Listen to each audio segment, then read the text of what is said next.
and you look at the schedule coming up, and we'll just end with this because it is really interesting. Their next now 12 games after taking the first against the Marlins are 2 against the Marlins, 3 versus the Orioles, 4 versus the Mariners at home. That's a huge series. The Mariners are a game up on them in the standings, and then 3 versus the Royals.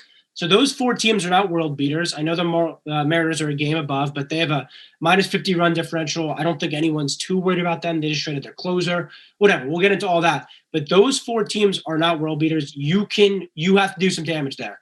I would say 9-4 worst case scenario. They took the first game yesterday, so now 8-4. I think you have to come out of this hot. You have to feel good. Get to 10 games over 500. It's a very nice, area to be in. And listen, the division, we could talk about it. I'm saying it's still in play because the Rays and Red Sox play 6 of the next 12, so they are going to beat up on each other. If the Yankees do go 9-4 and they do beat up on each other, they'll be sitting 4.5 out of a division. It's just a reality situation. Not saying they're going to win it. If you force my hand right now, Alex did yesterday. Actually, we had this conversation. He point blank, he asked me, will they win this division? I still said no, but it's not crazy out of it. 7.5 right now, could get to 6.5 by the end of the day. So, we certainly look at it there. It's not completely out of it. But, yeah, I think when you look at the Yankees, it's promising. But the wild card, I think we'll end it with here. I'll ask both you guys that. Do you think right now that, they would be the favorites? I know it's weird because they're 3.5 out. The A's improved also. But do you see these moves kind of being the ones that give them that boost and to get them into that wild card game? Yeah. I would say go ahead, Mike. Go ahead. All right. Yeah, I would just say that. Look, I think the A's are a lock for one of the 2 wild card spots. It just seems like Oakland is always one of those guys, one of those teams, that's always kind of just there in the mix.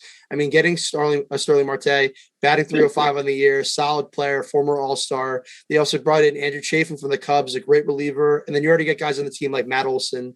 You got a third baseman in Matt Chapman. This is a very solid team. Obviously the A's they're the classic case of great regular season, poor in the playoffs, but the point is making it to the playoffs, and the A's always seem to do that. So I'm going to say they're pretty much a lock for one of the wild card. I know it's a little early, but I think they are. In terms of the Yankees, though, and the Mariners, I think that's where the Yankees are really going to play for that second spot.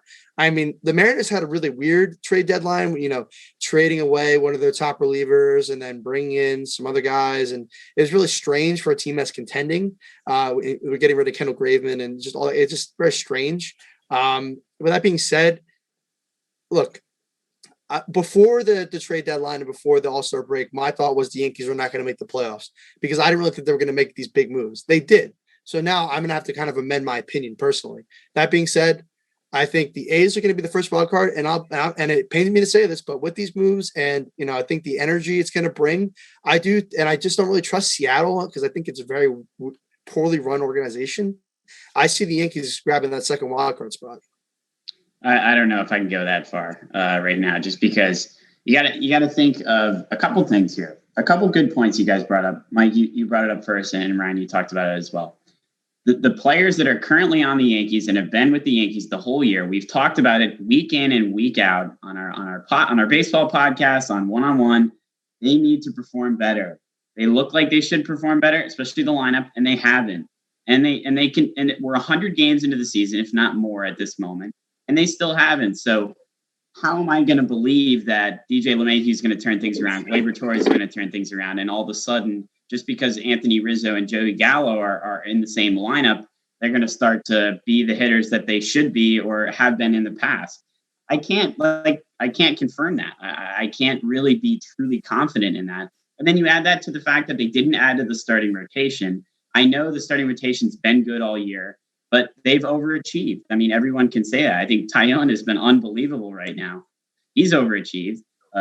Corey Kluber, before he was hurt, he was overachieving. Now he's hurt. Severino, you're not sure what you're going to get from him. And then Cole has been up and down slightly, although I don't expect him to be anything less than an ace of that staff. But without all that being said, you look at what some of these other teams did, the Oakland A's, that Starling Marte move is really good. I think that really helps them out a lot. You're right, Mike. They win tons of games in the regular season. Say what you want about the playoffs, but they win a lot of games in the regular season. That's what they do. So you put a lot of trust in them. And then you've got, sure, the Rays and the Red Sox did not add too much. You got Nelson Cruz and Kyle Schwarber was their kind of big moves, which isn't huge. But they're good teams, and they've gone this whole way, 100 games plus.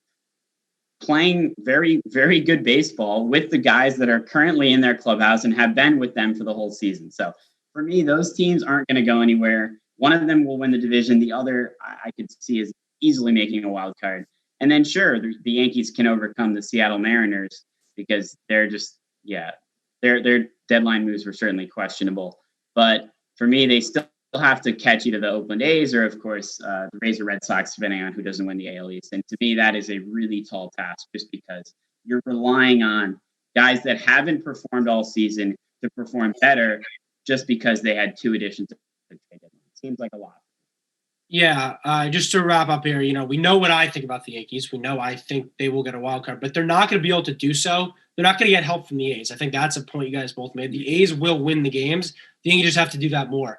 They have a 3-game series against each other, the end of August, which I think we could, I don't want to foreshadow too much. That could be the one that makes or breaks both their seasons. I know Alex said that to me yesterday. It's going to be a huge series, but